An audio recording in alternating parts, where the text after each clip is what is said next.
Podcast Aliados da Gestão. Uma produção Aliare, a maior plataforma de tecnologia para o agronegócio.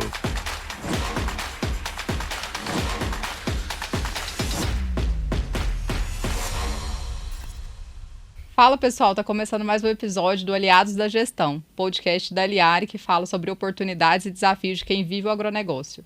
Meu nome é Bruna Pains e eu sou gerente de marketing da Aliare.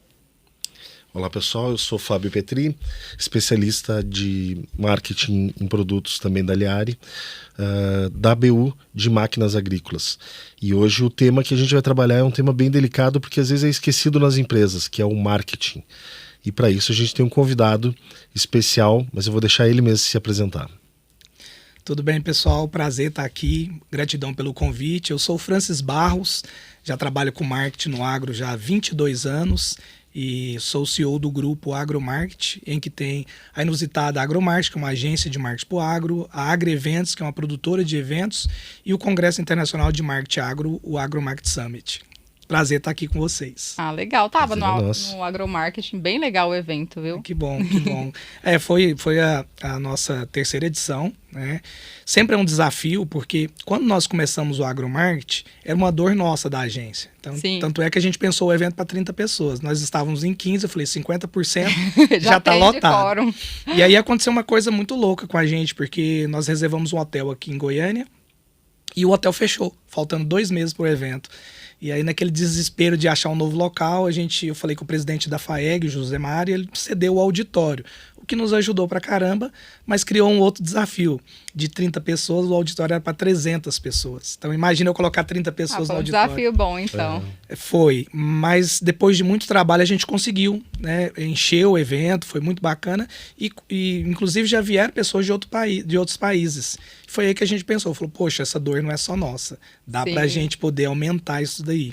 E aí a segunda edição nós já fizemos um Teatro SESI para 450 pessoas. Legal. E esse ano foi muito bacana, a gente passou aí de 620 pessoas mais ou menos, de 5 países que foram cadastrados lá, palestrantes também de fora do Brasil, a gente teve palestrantes da Espanha, da Argentina e do Paraguai, além de vários brasileiros aqui que são ou especialistas em marketing, ou agro, ou vendas, mas esse é um universo assim que a gente faz questão em que os nossos participantes lá sejam pessoas de mercado. Então, era tanto diretor de marketing de empresa do agro, ou agência que também é focada no agro. Sim, porque às vezes tem muitos eventos bem teóricos, né? E fala-se pouco ali do mercado, da aplicação do dia a dia. Então, esse evento acho que foi o primeiro que eu fui, assim, que realmente é focado no dia a dia do profissional de marketing. É verdade. Então, achei de modo geral, né, Bruno, os eventos de marketing, eles são muito voltados para o B2C. Sim. Não necessariamente para o B2B e tão pouco para o agro, né? Então, B2F que a gente fala. Né? Daí a gente chega nos locais, escuta e diz, mas como é que eu aplico isso lá na minha área? Eu ia em alguns eventos e eu ia de chapéu, porque eu adoro usar chapéu e aí acabou virando uma marca também. Chegava e falava, gente, como que ninguém fala do agro? Todo mundo sabe o quanto o agro é grande, o quanto o marketing é importante. E assim, essa coisa do marketing agro no Brasil, nós estamos falando em mais de 50 anos. Você pega, por exemplo, o professor Tejon, ele já fala nesse assunto há muitos anos. Nós temos a Associação Brasileira de Marketing Rural, a BMRA, que também está há muitos anos no mercado, mas os grandes eventos, tanto de vendas como de marketing, não tocam no assunto. Então, acho que por isso que o Agromarket Summit acabou entrando nesse... até pegando uma frase de um dos nossos convidados esse ano, o Kaká, que foi um dos fundadores do Barretão, que é um grande evento brasileiro focado no agro, ele falou, olha, vocês acharam uma mina de ouro, porque não tem ninguém falando sobre isso e é muito importante. Inclusive, a primeira edição nós pensamos em fazer online, e um dos nossos clientes na época falou, cara, nós já estamos com tanto evento online, tinha acabado de sair ali da pandemia, o agro precisa se conectar. Então, assim, o evento é importante pelo conhecimento transmitido pelos palestrantes e painelistas, mas também pelo network que você gera ali, né? Você conversando nos bastidores, é bem bacana. Sim, pessoas ali no mesmo desafio que você, no dia a dia, né? Essa troca é muito importante. Com certeza. E aí, Francis, você até comentou, né, que o agro é um setor cheio de inovação, né? A gente vê o produtor rural conhecendo máquinas, a gente estava falando agora há pouco das feiras, né? Então, a gente vê essa tecnologia ali no campo, no dia a dia. Mas muitas vezes isso fica dentro da nossa bolha, né? Então, por que comunicar, na sua opinião, o agro é tão difícil? Bom, ainda é um desafio. Isso aí, na verdade, é a pergunta de milhões, né? Porque, para quem não conhece o A agro... gente vai poder pagar, eu acho. Vai, né? Para quem não conhece o agro, ou quer começar a trabalhar no agro, imagina que o agro é aquele senhorzinho de chapéu de palha, de camisa xadrez e às vezes igual ao americano, de suspensório e tudo. E não sabe o quanto a tecnologia já está dentro da porteira. Por exemplo, no Brasil, nós já há 5 anos nós temos máquina agrícola autônoma. Né? Então, o carro autônomo nós não temos ainda nas cidades aqui no Brasil. Então, assim, realmente o produtor rural, talvez por influências das faculdades, a própria Embrapa também, eu falo que ela ajudou a mudar a agricultura brasileira, pecuária, porque assim, trouxe muita inovação. Né? E o marketing no agro, ele vivia muito do, não vou falar amadorismo, mas era muito assim, o patinho feio. Tanto é que você pegar qualquer empresa do agro, tem congresso de venda da empresa do agro. Tem. Congresso de marketing não tem. Exatamente. Convenção de vendas, convenção de vendas e convenção de marketing. E mal tem equipe de marketing às vezes, né? E aqui no Brasil também a gente usa muito errado a palavra marketing. Porque quando eu estou falando de marketing, né, o mercado, eu estou falando de encontrar uma dor, achar a solução para essa dor, precificar essa solução, encontrar canal de venda para essa solução e promover essa solução. Né? Hoje o Kotler já fala até dos 8 P's do marketing. Sim. Mas a gente, talvez até o marketing digital ajudou um pouco vulgarizar a palavra marketing, porque para a maioria das pessoas marketing é propaganda. E na verdade não é. Só uma parte. E quando a empresa entende o papel do marketing todos esses ciclos, a empresa começa a falar assim, poxa, o marketing é maior e venda está dentro do marketing. Então, quando eu começo a pensar em estratégia de marketing desde a concepção do produto, porque às vezes dentro do departamento de marketing vai nascer um novo produto que talvez vai ser o mais lucrativo da empresa. Né? Então, eu acredito que o agro começou a ver isso. É claro, nós estávamos até falando mais cedo da questão das gerações. Hoje você tem o avô, você tem o pai, o neto e às vezes até o bisneto no campo. Esse avô era um cara muito mais tradicional. Então era mais fácil o vendedor bater na porteira e vender para ele lá. Né?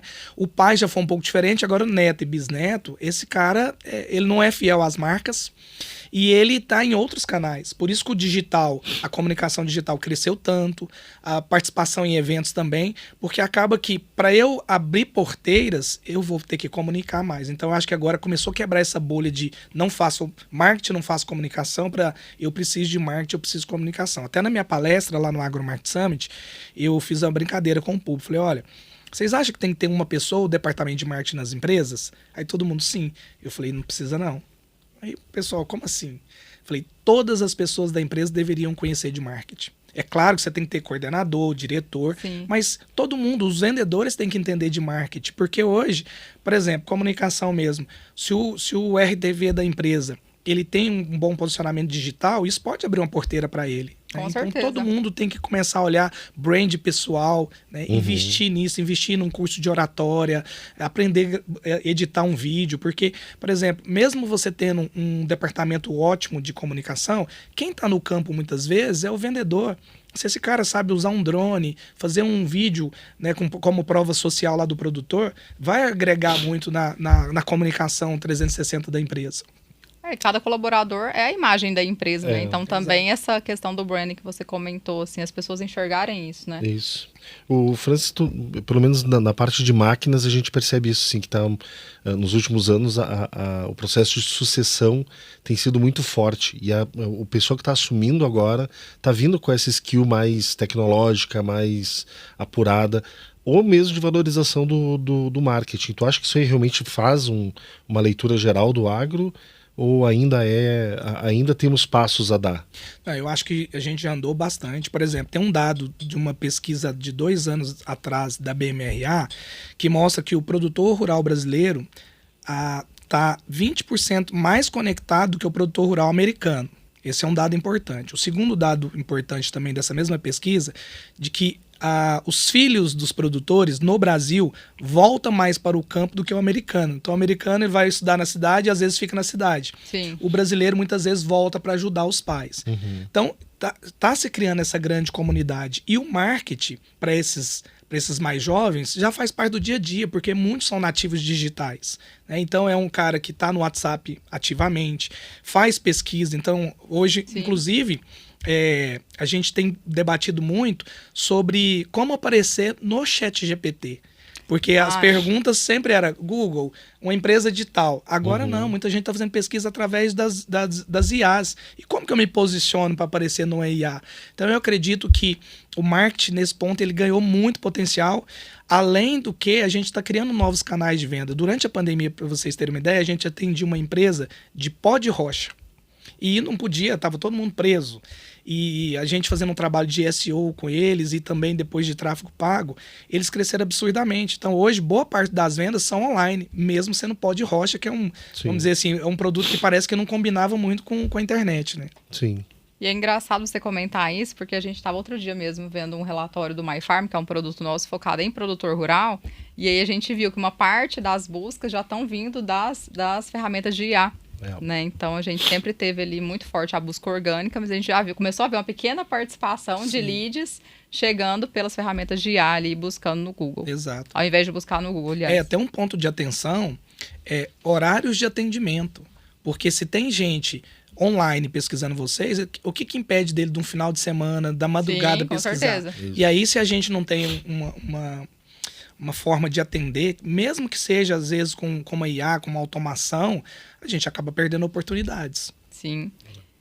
Francis, a gente estava falando agora há pouco também, né, sobre o quanto o marketing às vezes pode ser visto só como um custo, né? Você comentou um pouquinho aí. Então, essa visão da própria empresa sobre o marketing. Como você acha que a gente pode mudar essa mentalidade, realmente trazer o marketing no agronegócio mais para participar da estratégia da empresa, né? Você já falou um pouquinho aí dos 8 Ps, mas além disso, você acha que tem algo mais que a gente pode fazer como profissionais de marketing para eles nos enxergarem dessa forma? Tem. Primeiro a brincadeira, né? Se marketing não fosse bom, a gente comia mais ovo de pata. Né? Com mais o de galinha que ela apronta um barulhão, né? E de galinha feliz, né? De galinha feliz. Agora, o que eu acho que falta pra gente? E aí eu assumo a culpa, né, da minha parte, eu acho que os profissionais de marketing têm muito isso. O marketing, por muitos anos, eu acho que talvez lá o glamour que a propaganda tinha, dos prêmios de propaganda, trouxe uma realidade e uma imagem pro marketing, que marketing é só uma coisa bonita. E não é resultado. Então, para a gente quebrar essa barreira de que marketing não é tão necessário, é começar a olhar para números. Então, eu acredito que cada vez mais o marketing tá virando para isso. A gente falou de growth. Então, quando eu consigo trazer para o empresário, falar, olha, você vai investir aqui e vai ter um ROI assim. Sim. Eu acho que aí a gente começa a quebrar. Porque, querendo ou não, eu sou empresário, eu sei que no final das contas o que vale é dinheiro. É igual produtor rural, não adianta você falar que a soja tem uma tecnologia não sei o quê, se ela não aumenta a produtividade por hectare, que a minha máquina, o trator anda sozinha, é autônomo, beleza, mas quanto que ele vai me gerar de economia e no final quanto vai sobrar no meu bolso? Para o empresário é a mesma coisa. Sim. Se a agência de marketing, o departamento de marketing não mostrar que está dando mais resultado financeiro, acaba que nos momentos de crise a gente é o primeiro a ser dispensado. Aí tudo isso passa por dados, né? Então, ainda tem muitos profissionais de marketing que não olham para isso, né? Que ficam só focados ali na frente de comunicação, de rede social, dos criativos. Isso que eu ia comentar. Não só os profissionais de marketing, né? Tem muitas empresas que ainda não chegaram nisso. Aliás, eu acho que no agro a grande maioria, né? Alguns dos nossos clientes, enfim, eu tive a grata surpresa ou... Não grata surpresa porque, enfim, são nossos clientes é porque estão na vanguarda, mas trabalhando justamente baseado em dados, né? Tanto para fazer pedidos de compra, planejamento, todo o restante do processo de operação deles, tanto em insumos quanto em máquinas, né? Então, assim, realmente os dados estão cada vez mais próximos e aí entra, acho que de repente o que tu falou, né, Bruno? O profissional de marketing, na verdade, ele também tem que ir além dos números que ele gera, olhar os outros números. Exato. Né, para realmente fazer um pontuamento ali, uma projeção mais assertiva do que pode ser o mercado ou para que lado vai o mercado. Eu já confrontei alguns empresários no bom sentido da palavra, assim. Por exemplo, você tem um CRM? Não tem o CRM. Tá, mas eu tô batendo meta de venda. Eu falei, que legal. Eu falei, você sabe... Se a sua meta de venda, de repente, não está abaixo do potencial que sua empresa tem, aí ele trava. Outros empresários, os contatos que deveria estar no CRM, está tudo no celular do time. Do RTV, né? O RTV vai embora. Teve um cliente nosso que 70% das vendas era de um só colaborador. Mais do que isso, eventos no agro. É muito fácil o empresário falar, a feira tal não me deu lucro. Por quê? Porque ele olha para o número da feira. Mas será que o time de RTV dele estava preparado para poder falar com o produtor e gerar um relacionamento que pode gerar uma venda daqui 6 meses? Se ele não tem um controle, não tem como medir isso através de dados, ele nunca vai saber. Então, como é que ele vai definir a participação em eventos, em patrocínio no próximo ano, se ele não tem dados para tomar decisão? Aliás, ele até tem, mas o dado dele é vendi ou não vendi. E isso é muito raso hoje em dia, né? Até porque no agro, como o ticket é muito alto, às vezes o processo de venda ele é extenso, né? Não é do dia para a noite. Não dá para falar assim, participei da AgriShow, vendi 30 máquinas, ok. Mas quando você vai lá essa venda começou talvez há 3 meses antes, que o vendedor já foi lá, olha, na AgriShow nós vamos ter uma promoção e tal. Então a gente sabe como é que funciona, né? É difícil aquela venda por impulso, que o cara foi visitar a feira e, a não ser que você tenha um preço assim totalmente fora do mercado, que a indústria consegue bancar, a empresa consegue bancar, aí tudo bem. Então eu vejo que se a gente trouxer os dados pro dia a dia, a empresa vai conseguir ter muito mais faturamento e o próprio produtor rural, né? Se você pegar a diferença aí do agricultor com o pecuarista, os pecuaristas agora estão começando a buscar um pouco mais de dados, né? Quanto que me rende esse tipo de criação por hectare? Então, a fazenda começa a ser mais lucrativa. Então, eu vejo que todos os mercados, de fato, precisam muito tomar decisões com dados. Porque também não adianta só você trazer números, né? Isso. Se você não souber decifrar e tomar decisão a partir deles. Essa questão do CRM eu vejo que ainda é um desafio muito grande, assim, tá na moda, né? Eu vejo todo mundo falando de CRM, no agronegócio muitas empresas, né, nos procuram, né? A gente tem um CRM para o agro, mas a empresa também precisa entender ali, né, ter um projeto interno e priorizar ali dentro, porque a gente sabe que não é fácil, né? Tem um processo. Exato. Então tem que ter, né, o apoio do patrocinador e tem que ser cultural acima de tudo, né? Então, assim, questão de engajamento do time, né? Porque para nós, como marketing, ter essas informações geradas lá no campo, alimentando o sistema, que a gente possa consultar é muito valioso, né? Pra gente construir nossas campanhas, enfim. Agora, pro vendedor que tá pegando Essa é a poeira... entre uma estratégia que dá certo e não dá, né? Muitas vezes. Agora, pro vendedor que tá pegando poeira e passando calor, ele não vai querer preencher tudo naquele dia. Então, é os dois momentos ali de segurar a balança, né, Bruno? Lá na agência a gente está fazendo consultoria para ajudar nessa implantação. A primeira pergunta que a gente faz é pro dono da empresa. Aí tem muita empresa que você nem fala com o dono, mas eu faço questão de falar, olha, perfeito. O dono quer. Porque se não vier de cima, não vira cultura. Exatamente. Se não vira cultura, vai acontecer isso. Porque tem tanta ferramenta boa que o cara às vezes não precisa nem anotar. Ele pode narrar falar. E depois já transforma em dados. Então, mas se não vem a cultura de cima, muito difícil vai ser mudar o pessoal da base. Sim, com certeza. Essa questão do CRM a gente tem visto que é um grande desafio e a gente espera mesmo que o mercado ele priorize realmente essa pauta, porque é muito importante para todo mundo, né? Tanto para o marketing quanto para vendas. A gente estava falando também, né, que o produtor ele está sendo cada vez mais acessado, né? Ele é o principal elo da cadeia. Se o produtor rural não existisse, nada mais existiria aqui, né, dentro do agronegócio. E a gente vê que ele está um pouco saturado já de tantos contatos, tantas pessoas acionando ele ali o tempo todo.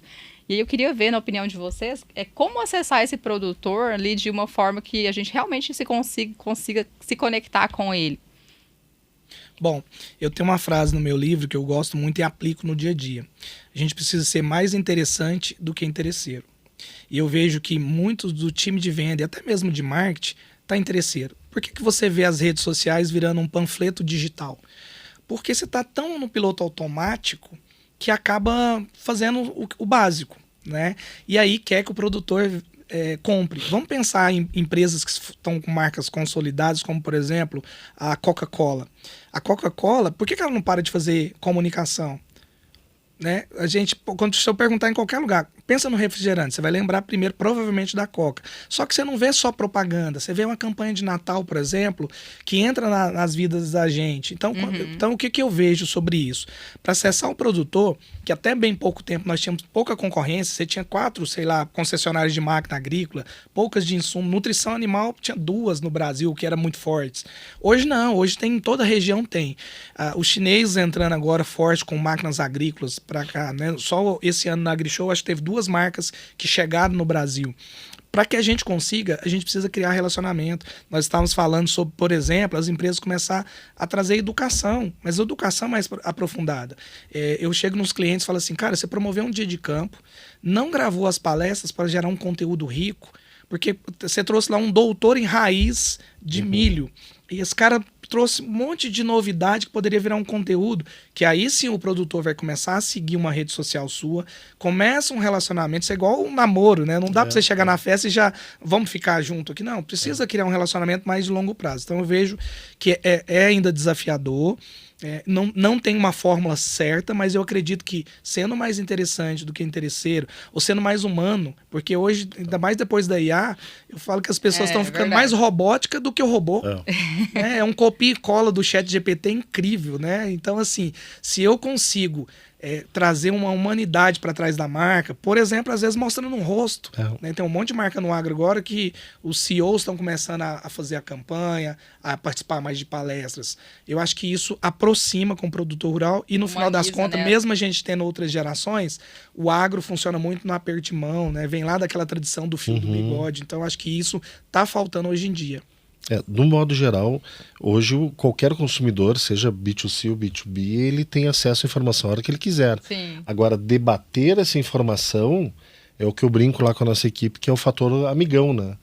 Eu tenho um monte de informação aqui, eu li em 4, 5 sites, várias informações. Tá, agora eu preciso discutir isso com alguém.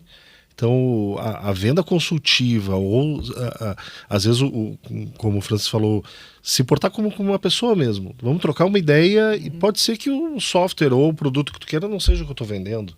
Mas eu estou aqui de porteira aberta para bater um papo contigo. É outro vínculo.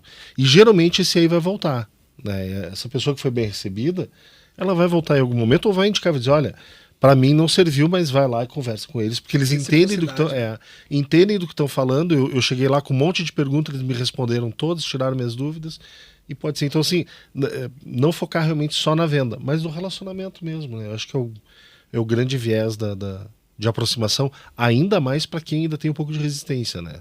Porque, em geral, no Brasil ainda tem aquela coisinha assim, eu vou tirar dinheiro de alguém, vou tirar dinheiro do povo do campo, achando que o povo do campo vai ser passado para trás. Então, é um estigma que tem que ser derrubado, que foi criado por filmes, enfim, e literaturas, mas que eu vejo isso aí que tem mudado. Né? Então, acho que é por aí, mais ou menos, o caminho. E nós todos, né, como profissionais de comunicação, acho que a gente tem essa missão de defender o agronegócio, né, também, que muitas vezes é visto ainda dessa forma, né? Então, como você falou, acho que vem mudando, mas ainda está engatinhando, né? Tem um potencial tão grande. E vou dizer, qualquer profissional de marketing do setor que seja, se tiver a oportunidade de fazer um dia de campo de qualquer produto que seja de insumos, de semente, enfim, de maquinário, é um aprendizado absurdo, né? É um dia que tu sai de lá assim, dava para fazer tudo isso no campo em tão pouco tempo. Realmente é um aprendizado único, né?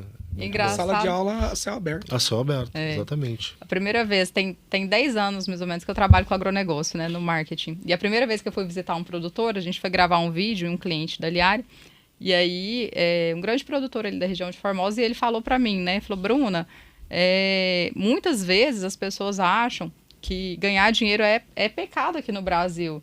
E eu tenho orgulho de falar que eu consegui ter uma prosperidade trabalhando muito, trabalhando no carnaval, trabalhando em feriados. Muitas vezes, quando as pessoas estão passeando, eu estou aqui.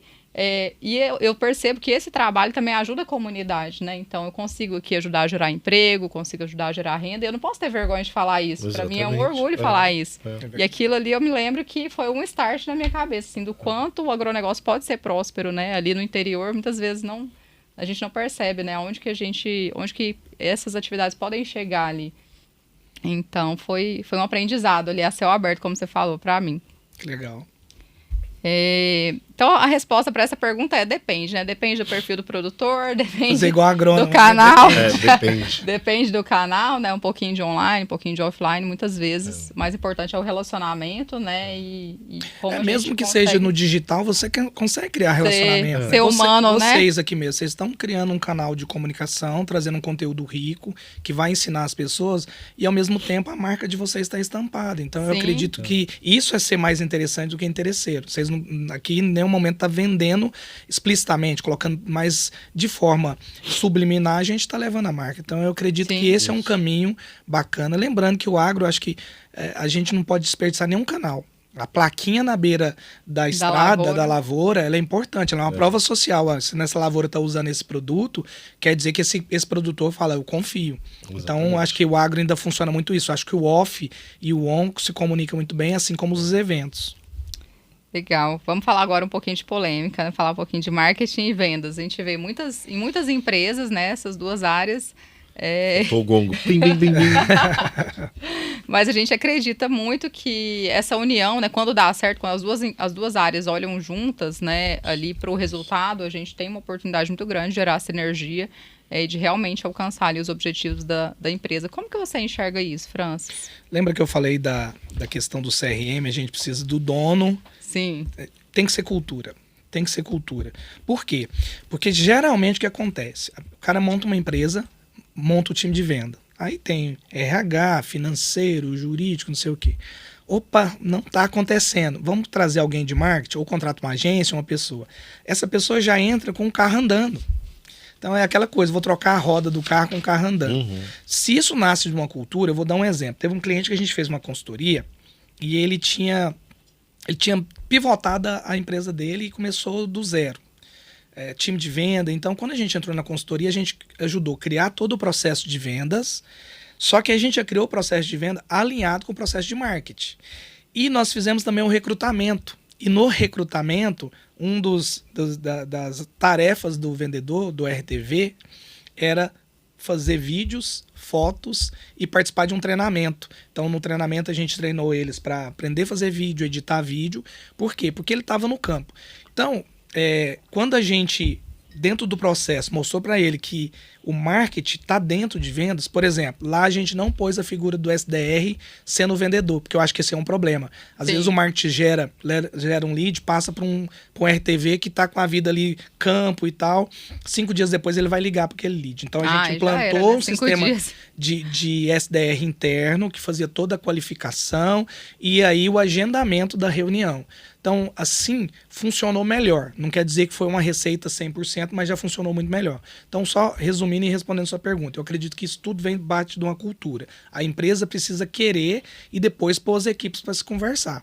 Sim, quando tem dados, né, o marketing consegue contribuir muito nesse planejamento mesmo ali, estratégico, né, como você falou, por região, entender o perfil dos produtores, entender o que eles compraram na safra passada, né, e o que a empresa tem de potencial ali para poder vender dentro daquele cliente e para o mercado ali que ela não atende ainda. Exato. Mas eu vejo muito poucos profissionais de marketing falando nesse nível de estratégia. É muito mais da promoção, né? E quando fala, também pode bater numa dor do gestor comercial se sentir ofendido, porque ele também poderia ter visto isso e não viu. Exato. E daí pode ser que não aceite também a contribuição. Realmente, essa queda de braço aí, como comentou, vindo de cima é mais fácil de ser gerida. Uhum. A não ser que em algum momento as duas equipes ali criem um respeito mútuo de entender, não, eu consigo esticar meu braço até aqui para a gente chegar mais longe, preciso da tua ajuda. Né? Porque realmente daí tem condição de fazer uma soma. E eu acho que isso vai mudar agora com o tempo. Por quê? Porque marketing sempre foi muito restrito a profissionais de marketing. Ou você era graduado em marketing ou publicidade e propaganda. Isso. Agora todo mundo faz um pouquinho de marketing. O que acontece? O vendedor, ele vem com aquela estigma de que eu preciso ser bom de papo para vender. Tem que empurrar. Então sempre foi criado. Aí geralmente no agro quem que é o vendedor? É o agrônomo, é o veterinário, é o zootecnista. É o cara que veio de uma função técnico, né? Técnico, aí ele passa por uma lavagem cerebral na empresa de tipo, você precisa vender, meta. Só que para precisar vender, você precisa primeiro gerar uma audiência para a venda. Quando eu estou, por exemplo, comprando um comercial de 30 segundos na TV, ou fazendo ads, ou comprando uma participação no evento, o que eu quero? A audiência dele. Mas se eu gerar audiência para a própria empresa, se eu, RTV, gerar audiência para mim, né? Eu tenho um Instagram, um LinkedIn, que de fato o produtor segue, eu vou conseguir vender mais. E aí eu vou entender mais o papel do marketing. Então, eu acho que nós brasileiros somos muito mal treinados com números. A gente não aprende. Sim. Qual que é a meta que a gente tem quando é criança? É prova. Só ter número. Essa é a medida que a gente tem. Então a gente já vem meio errado. Então eu acredito agora com esse novo formato em que o marketing ele se tornou algo que todo mundo tem acesso, não é mais só as mentes brilhantes. Acho que com o tempo isso vai acontecendo, mas volto a dizer, a cultura é extremamente importante. Legal. E vocês podem dar algum exemplo prático assim, de ação de marketing, né, que conseguiu apoiar a empresa ali a ter um resultado real de vendas? Alguma campanha, alguma ação? Olha, eu tive numa palestra, Marta, não vou lembrar o sobrenome dela, Marta Gabriel, eu acho. Ah, sim. Ela foi falar de brand. E aí ela trouxe números para mostrar que brand às vezes vende mais do que a ação de venda. E muito empresário não acredita em brand. Isso é verdade. Teve um cliente nosso que eles tiveram um problema na sociedade, separou a sociedade, um sócio criou uma empresa e ele ficou com a marca antiga. Só que o sócio ele era muito conhecido. E aí o que ele fez? Ele começou a falar que a marca não existia mais. Então ele teve um problema de brand. Quando a gente pegou nesse processo. O que a gente fez? A gente fez todo um planejamento estratégico. Nós mapeamos uma artista que estava num processo de recuperação de imagem, que foi a dupla Guilherme Santiago, que foi sucesso por muitos anos, depois ficou sumido. E aí, quando a gente pegou esse papel, o Guilherme Santiago com um DVD novo, estava crescendo, juntamos os dois e criamos toda uma estratégia, chamamos o time de venda, apresentamos essa estratégia, criamos uma música. Então, a gente investiu em brand e eles tiveram um crescimento absurdo de venda. Só que não foi só a campanha, foi trabalhar com os RTVs, de falar, olha, nós vamos ter uma campanha de 3 meses que vai ser assim, assim, assim, vamos fazer ação, vamos mapear pequenos eventos, igual a própria Tecnoshow, que não é um pequeno evento, mas eles não iam estar lá dentro, mas a gente fez uma campanha de ads, de rádio, de outdoor, então todo mundo que chegou ouviu falar da empresa, aí o vendedor tá lá dentro, todo mundo uniformizado. Então foi assim, uma estratégia 360 e isso ajudou a vender. Claro que uma estratégia isolada pode vender, às vezes um tráfego pago muito bem feito, né, naquele local ali vai te ajudar a vender, às vezes um rádio vai te ajudar a vender, mas eu acredito muito na união de várias mídias, né, o que o pessoal chama muito de omnichannel, no jeito bonitinho de falar, isso pode ajudar mais. Então, mas sempre com o time de vendas atento. Porque não adianta você fazer uma mega ação se o time de venda não está pronto. Vou dar um exemplo aqui rápido. A gente participou de um evento, uma feira, lá em Campo Novo dos Parecidos. E aí eu fui fazer uma ativação de marca para um cliente nosso, montamos stand e tudo. E aí eu fiquei os dias todos lá. Eu queria fazer uma experiência com eles. Foi incrível ver que os RTVs não levantavam, desculpa a expressão, a bunda da cadeira, para ir receber o produtor na entrada. Teve um que eu fui conversar com ele, ele falou, não, aquele ali é cliente do concorrente. Mas o cara estava entrando no stand dele. É a hora dele falar assim, seja bem-vindo e tal. Você não vai vender ali. Mas se você trazer uma boa impressão, causar uma boa impressão, quem sabe no futuro esse cara pode ser cliente. Então, o que eu quero dizer com isso? O marketing fez uma mega ação, investiu muita grana, mas o time de venda estava ali. Bracinho cruzado aí não vai vender. Como diz um colega nosso lá, o Leandro Xavier, né? Ele falou essa frase esses dias, eu achei o máximo. Centroavante recuado não faz gol. Ele fala, Bruna, a pessoa vai para evento, a pessoa tem que levantar ali, visitar os estandes vizinhos, né? É o mínimo, né? Exatamente. Então, teve um outro cliente que a gente... No caso aí dos RTVs, o cliente está entrando dentro do seu estande, você não vai lá receber. Levantar. Eu devo ter recebido, de verdade, mais cliente do que eles, porque eu ficava incomodado. Aí tinha assim, a gente colocou um balcão, porque lá... queimar dinheiro, né? Lá tem uma característica interessante, assim, à noite vira festa. Então, à noite os estandes põem show. Então, a gente criou um formato que a pessoa entrava no lugar, tinha um balcão para cadastrar. Então, a gente contratou modelos, as modelos recebiam, mas tinha que ter um vendedor ali na frente, né? Aí eu comecei a ir para frente, falei, não, deixa eu receber as pessoas aqui. E aí, você falando dessa questão deles rodarem na feira, teve um cliente que contratou a gente para fazer a ativação de marca dele, depois que ele já tinha escolhido o lote. Foi lá na Água Brasília. E eu sempre gosto da consultoria antes, porque a gente olha, feira é igual um shopping, né? Onde tem o fluxo. E eles compraram um terreno, assim, totalmente fora. Eles são de agricultura, compraram do lado da pecuária, para começar. Entendi. Num canto do lado dos currais. Quando eu montei lá, eu falei, cara, coitado desse povo. Aí o que eu fiz? Quando chegou o time, eu falei, vamos fazer um treinamento? Pegamos todo o material, eles estavam com 8 vendedores.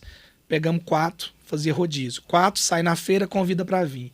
E aí acabou dando certo, vamos dizer, o investimento deles. Mas se eles tivessem ficado só dentro do stand esperando o produtor, não tinha acontecido nada. Com certeza. Um pouco antes de eu ir para trabalhar com a Aliari, eu trabalhava numa agência e uma das atividades, uma vez que eu tive, foi isso aí. Foi criar um roteiro onde o vendedor tinha que cumprir algumas tarefas quando o cliente entrasse. E pasme, né? Tinha lá, quando o cliente chegar, você fica de pé, tinha coisinhas mínimas do tipo, né? Você fica de pé, você vai dar a saudação do Oferece período. uma água, oferece um café. Né? Não pergunta se ele tem um problema, diz no que eu posso te ajudar hoje, alguma coisa assim, tipo, qual é o teu problema? Eles perguntavam. E são coisas incrivelmente, parece que não, mas é incrivelmente antipático conforme tá o teu ritmo de vida. Né? E realmente isso aí acontece muito, não é? Muito. Ontem eu estava terminando, eu falei que eu estou escrevendo um outro livro só de eventos do agro, e eu estava terminando um capítulo para falar do stand.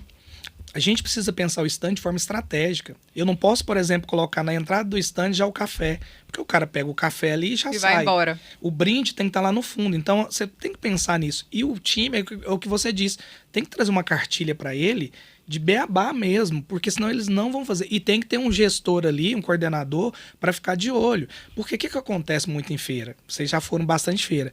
O cara vê um amigo de muito tempo, tá numa outra empresa, ele sai ali para bater um papo e já não volta pro stand. Isso. E aquilo ali, a gente compra tempo dentro da feira.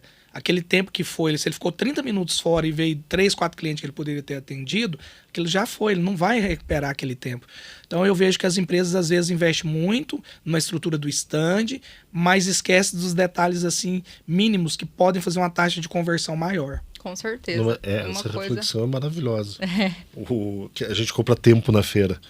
Não tinha pensado nisso ainda, bem legal. Exato. E uma coisa também que a gente sempre tenta fazer na Liari é começar o planejamento muito antes do evento. Então, assim, a gente já conversa com os nossos clientes para entender quem vai estar no evento, se a gente for fazer alguma campanha para entender o perfil daqueles clientes, o que é mais aderente para eles. Isso. Comunica antes, marca reunião se tiver alguma pauta relevante, né? Ali, quiser mostrar uma evolução de produto, um lançamento. A gente sempre tenta também nos eventos mais importantes, a gente levar uma novidade de produto e a gente percebe que é uma receita que, claro, pode melhorar, mas tem dado certo, né? Então, sempre ter uma campanha atrelada ao evento e fazer esse planejamento antecipado. Alinhar muito bem também com a equipe, né? A gente teve na Fenabrave em agosto e foi um exemplo bacana legal. Ali. Foi muito bacana. A gente fazia reunião de alinhamento, né? Todo dia no início do dia, ver como é que foi o dia anterior, corrigir ali os detalhes, Exato. Né? Então são pequenos detalhes, como você falou, que pode... Você faz uma reunião rápida de manhã, no final da tarde faz um checklist ali, o que faltou, porque no outro dia você já melhora. Isso. Aconteceu um fato que eu fiquei muito chocado, para ser sincero. A gente organiza um evento que é o Dinetec, lá no Mato Grosso. A gente é contratado para ajudar na organização. E aí, no ano passado, eu disponibilizei um treinamento sobre como faturar mais dentro da feira, para um dia antes. E era gratuito para todos os expositores. Você podia contar no dedo quem foi. Então, assim, também existe uma falta de interesse, falta sabe? de compromisso. De compromisso. Ali. Então, eu vejo que as pessoas às vezes reclamam muito. Eu investi ali e não deu resultado. Mas você fez sua parte. Fez sua parte. Porque só botar o dinheiro não quer dizer que você está investindo. Exatamente. Né? O cliente, ninguém vai sair que hoje eu quero comprar uma máquina. Exato.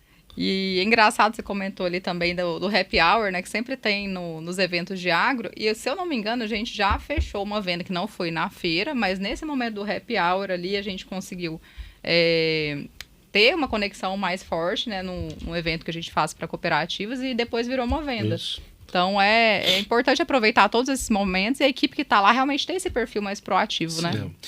E a gente precisa lembrar que quando a gente fala de agro, existe as grandes empresas, mas existe muitas empresas de médio e pequeno porte. E eu acho que aí está o maior desafio. Porque quando a gente está falando do Aliari, por exemplo, tem uma estrutura maior, Sim. Tem muito desafio.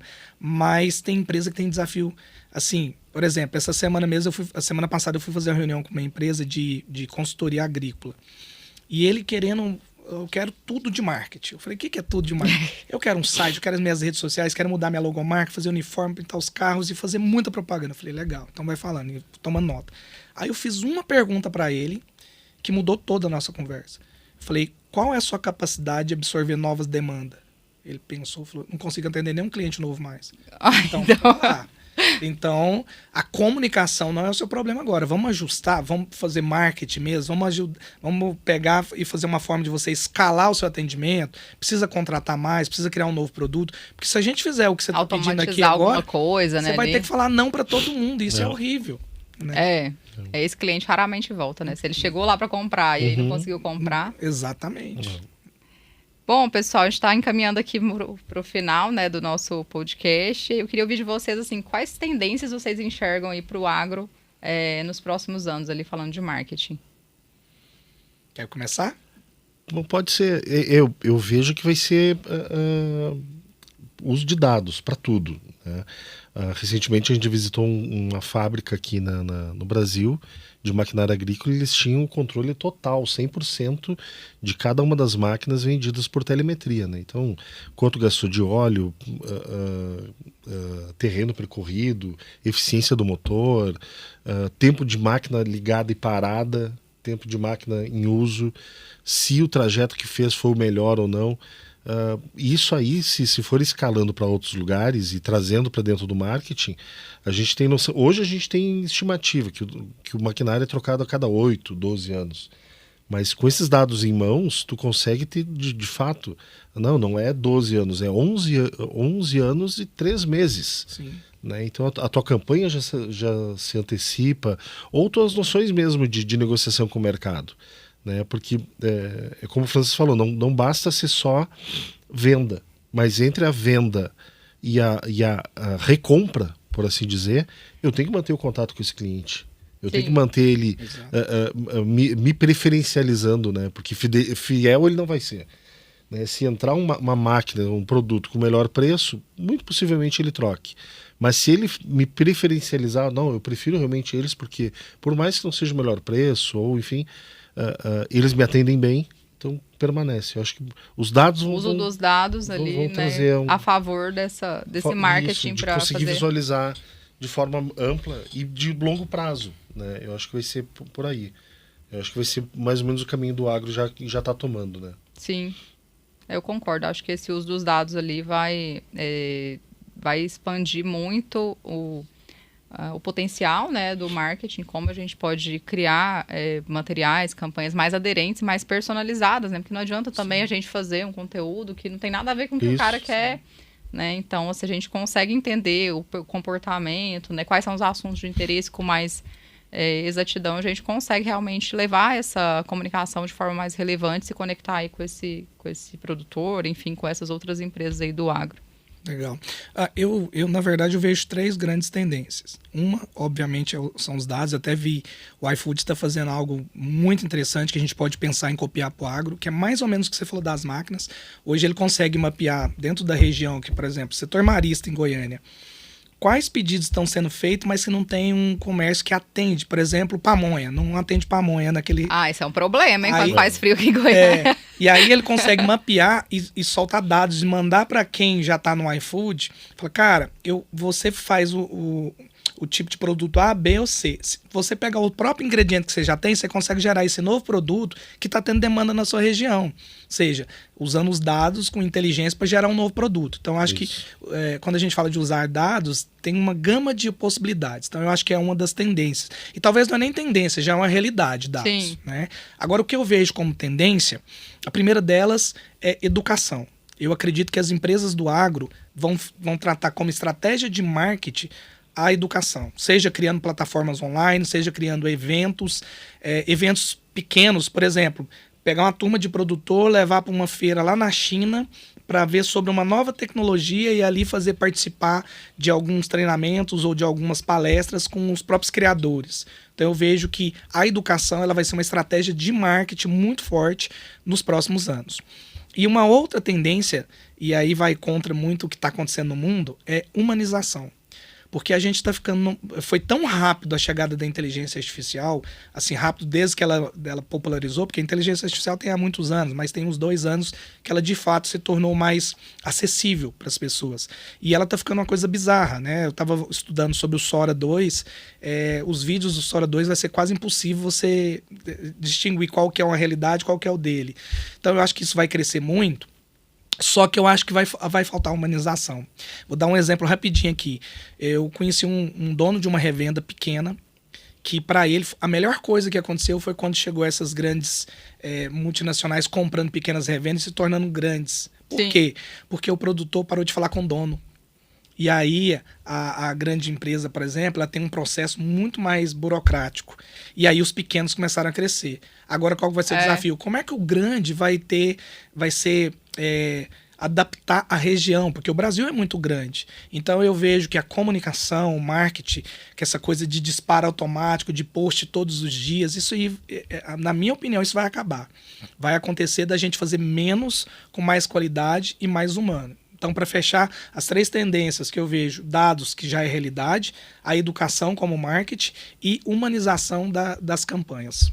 Legal. E essa questão que você comentou, né, das revendas, a gente viu muito isso, né, com os nossos clientes ali, distribuidores de insumos, né, que muitas vezes as grandes, né, se consolidavam, né, mas ali se perdia muita qualidade do atendimento e para o produtor é essencial, né, porque ele vai em quem ele realmente confia. Então, muitas vezes se perdia esse atendimento, né, e no agronegócio isso é tudo. Então, muitas vezes o básico, né, ali fica desassistido. Não, coisas bobas. Tem um caso lá em Jataí muito conhecido, que tinha uma revenda local que foi adquirida, e o cliente, na mesma época, ligou da fazenda, me manda tanto semente que acabou aqui. O cara, não, agora tem que fazer o pedido assim, assim. Ele falou, cara, mas eu tô aqui na fazenda. Ele já tinha esse costume. E ele mudou de cliente, é um grande produtor. Então isso aconteceu. É difícil, a gente sabe que é difícil, mas as marcas vão ter que pensar nisso. E vão começar a voltar, às vezes, fazer um pouquinho o caminho de volta ali para ter esse equilíbrio, né? Exato. Bom, pessoal, foi muito boa essa conversa. Eu ia propor uma coisa antes de terminar. Então vamos. Não, pro Francis apresentar o livro e dizer o que a gente verdade. pode encontrar nesse livro e o que a gente pode esperar pro próximo. E aí sim, eu acho que a gente pode encerrar. Legal. Que bom, obrigado. Bom, o livro Marketing de Chapéu foi um sonho antigo e eu queria escrever algo que pudesse ajudar quem é do agro a entender de marketing e quem é do marketing a entender de agro. Então foi um desafio, porque eu ficava, na hora de escrever eu falava assim, mas quem for do marketing vai achar que é muito raso a parte de marketing. Mas quem for do agro vai achar que é muito raso. Mas aí eu tentei contando a minha história. Então, os feedbacks que eu já tive do livro foi muito bom. Cada capítulo tem um exercício no final para a pessoa poder praticar. Então, eu conto a trajetória de como que lá na agência a gente faz o planejamento de marketing para o agro. Eu conto um pouco sobre esse novo perfil do produtor rural, né? Até faço as brincadeiras de que cuidado com Shutterstock, cuidado com essas imagens americanas. Trago alguns exemplos de campanhas que, assim, tipo a do caju, que eles fizeram uma campanha nacional colocando a careta do caju na árvore, como se ele ficasse grudado. Então eu trago alguns exemplos em cima disso. E graças a Deus a primeira edição já está esgotada. E aí eu tô partindo para o segundo livro, que é um livro aí só focado em eventos do agro. Então eu vou falar ali de ativação de marca, de como produzir uma feira, um dia de campo, um congresso, e inclusive até eventos no metaverso, como que a gente pode pensar no metaverso para o agronegócio. Então esse livro deve sair ali no início de 2026, depois eu venho aqui contar para vocês como é que vai ser. Estamos ansiosos já que esse tema aí é quente. Bom, pessoal, quero muito agradecer vocês. Obrigado, Fábio. Obrigado, Francis. Dizer também que esse episódio vai ficar disponível, né, no YouTube da Aliari, no Spotify, convidar aí todo mundo para assistir. Obrigada mesmo, gente. Obrigado, Bruna, Fábio, foi um prazer conhecer vocês e espero que a gente possa estar junto mais vezes e aproveitar para convidá-los dias 4 e 5 de setembro, o Agro Market Summit, a 4ª edição do Congresso Internacional de Marketing no Agro. A gente vai fazer novamente em Goiânia, no Teatro SESI. E agradecer toda a audiência que teve aí com a gente e ficar à disposição. Minhas redes sociais é fácil de achar, é @francisbarros.agro. Isso em qualquer rede social vai me achar lá e eu sou muito acessível para bater papo e trocar ideia com o pessoal. Obrigada, Francis. Obrigado. Obrigadão.